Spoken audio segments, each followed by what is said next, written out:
असतं त्या झाडाला एक आंबा येतो. तो आंबा पिवळसर सर्व चमकदार असतो.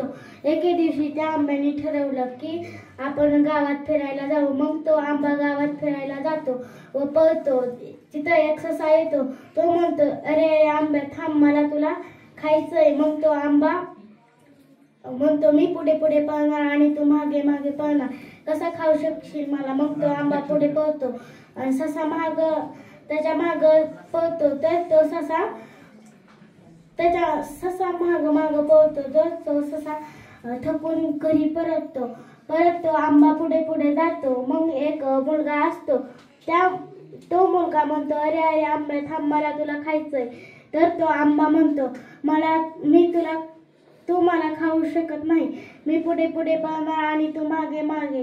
मग तो आंबा पुढे पुढे पळतो आणि तो मुलगा मागे मागे. मग एक बाई येते. तर ती म्हणते, मला ह्या आंब्याची चव घ्यायची.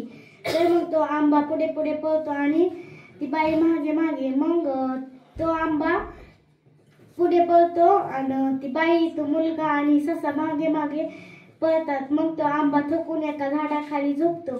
तर मग त्याला किडही लागते आणि ती मुलगा, बाई आणि ससा परत घरी परततात. आजची कथा मला समजली.